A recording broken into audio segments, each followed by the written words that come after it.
Welcome into the college football betting breakdown where we bring in Kelly in Vegas. Find her on Twitter at Kelly in Vegas and get her opinions on Las Vegas college football betting. Kelly, welcome in. How you feeling?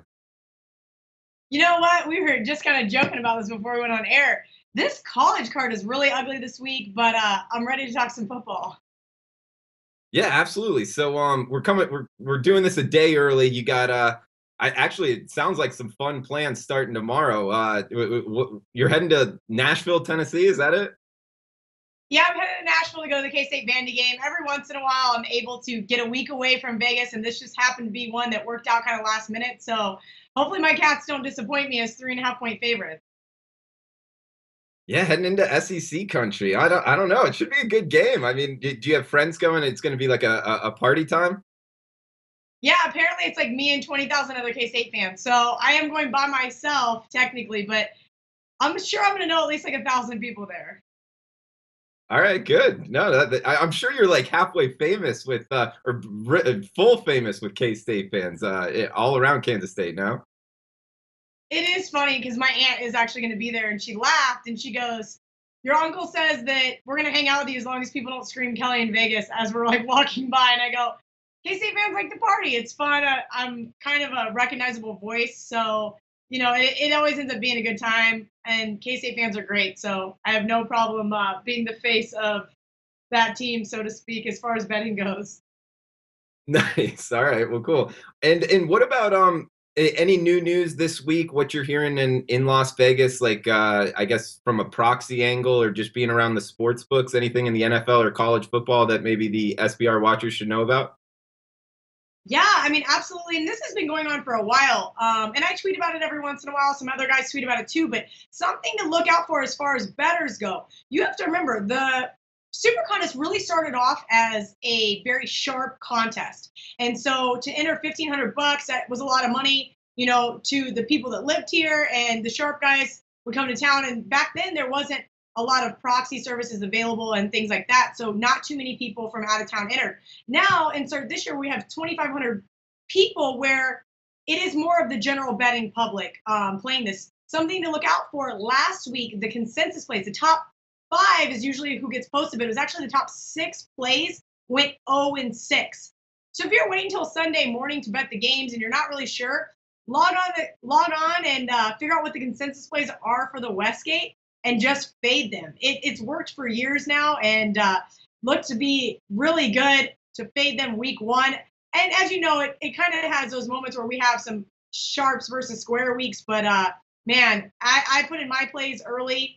So obviously I don't get to look at that. But Sunday morning, I looked at those and I go, man, I'm really glad I'm on the Jaguars. Wow, I'm really glad I'm on the Jets, things like that. And it ends up working out well for you. So there's a little tidbit for all of your listeners in terms of, who to fade, so to speak. Yeah. Is it something that you notice as the plays are coming in from your clients that these teams are lining up and maybe, I guess, depending on the client, looking to fade it or back it?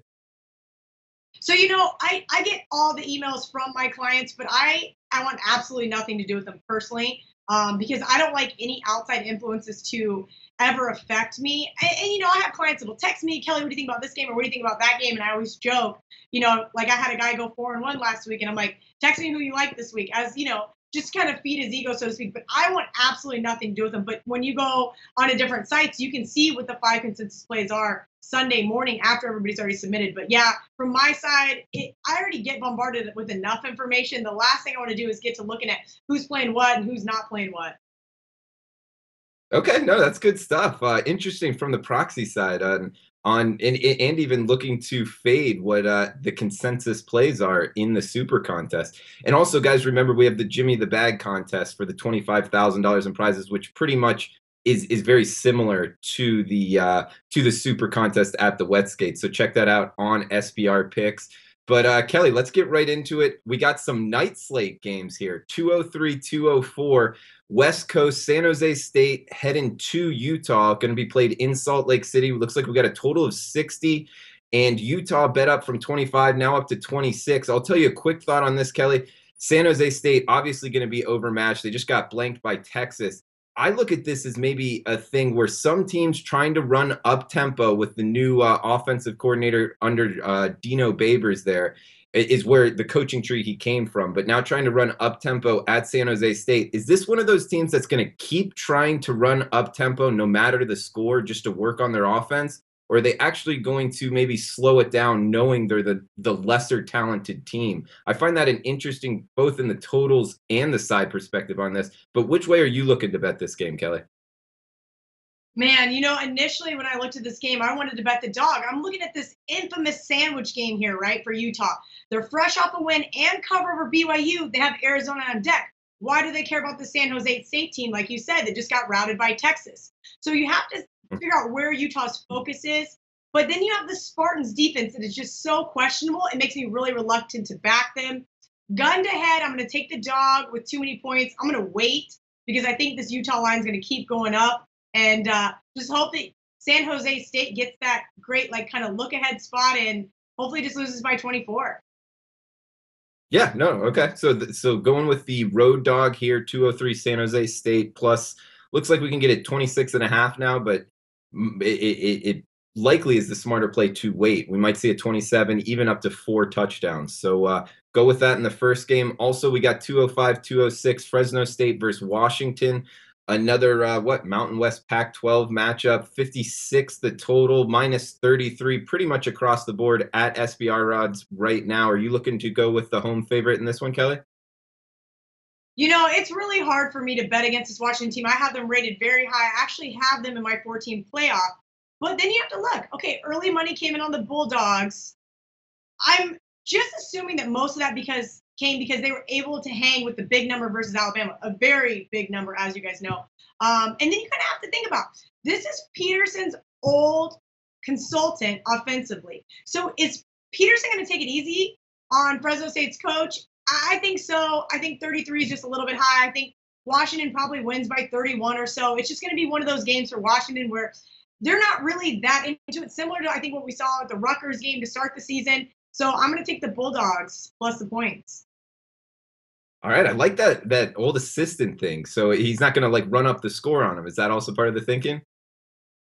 Yeah, I think that that's part of the deal is we see that with a lot of coaches. Some coaches like Nick Saban are like, nope, you're going to learn today. But I don't think Peterson's that kind of guy. I think he's going to just take it easy. You don't want to do anything too crazy against a team like Fresno State because you're going to beat them anyway. And at the end of the day, a W is a W to these guys. These guys don't care about blowing out somebody by 41. All right. Well, we got one more here, 205 207 208. We got the SEC. Your team, Kansas State, heading to the SEC. Here's an SEC team heading west. Ole Miss versus Cal. Looks like Ole Miss is going to be laying 3.5 or 4 on the road. Make sure to shop around on that one. Looks like you can get either one pretty easily. And a pretty high total here, Kelly, 72 up to 72 and a half now. Are you looking to, let me guess, fade the SEC in this one? You know it. I always have to, especially here, because I think that is built in the line. This number is short for a reason. Initially, when I looked at it, I kind of looked at Ole Miss going, okay, you're laying a short number on the road. The Rebels have been horrible against the number as of lately. Plus, who have they played this season to warrant them to be a 3.5-point road favorite? Take what you've learned about them and just forget it. I think that Cal actually wins this game outright. All right, great breakdown, Kelly. I like that. And what if anybody's in the Nashville area, hit Kelly up on Twitter at Kelly in Vegas. Get her opinions as far as games goes, anything else like that. And so what are you betting K-State there in Nashville?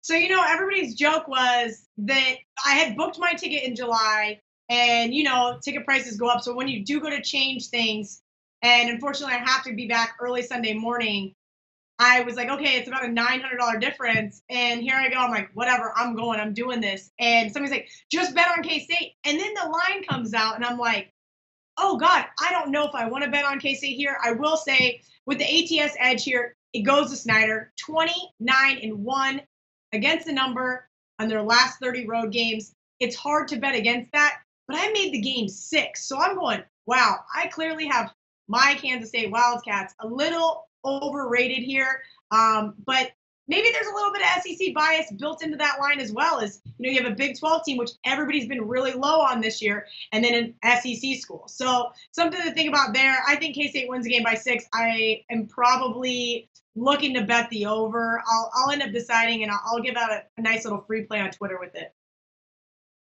Okay, nice. Well, yeah, check that out at Kelly in Vegas.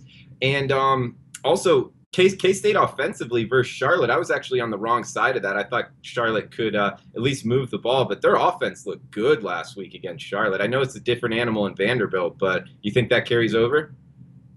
You know, K-State's offense looked good in the second half versus Central Arkansas, and then in the entire game against Charlotte. But I think Bill Snyder said it best. We did not see the Charlotte team that they expected to see either. I think K-State's defense is where I'm a little nervous. Offensively, I am very confident in Jesse Ertz. Last year, the year prior, was a little bit nervous about our quarterback issues, but now he's got it. He's got the leadership roll down. He's a stud. But our linebackers are where my concern is. D-backs, not so much. So as long as Vanderbilt doesn't just run and gun it every single play, you know, until they get in the end zone, I think that K-State will be fine. But the linebacker issues, I need to see a step up from last week. The only time Charlotte did score was when one of their guys had a nice, easy little slant route. Linebacker couldn't catch him, and he was gone. Yeah. Well, Kelly, have fun in Nashville. It's a fun town. Make sure to wake up and make your flight Sunday morning. But, you know, find her on Twitter at Kelly in Vegas. We'll be back next week. Thank you, Kelly. Hey guys, thanks for tuning in to our channel. Now, we've put a lot of work into producing all these free videos, so please help us out and keep all our content free for you forever by simply liking, sharing, commenting, and subscribing. Now, not to mention, a visit to our industry-leading website will warm the hearts of all our SBR employees, especially myself. Now, the links are over there to the left, so do check those out. Thanks for watching.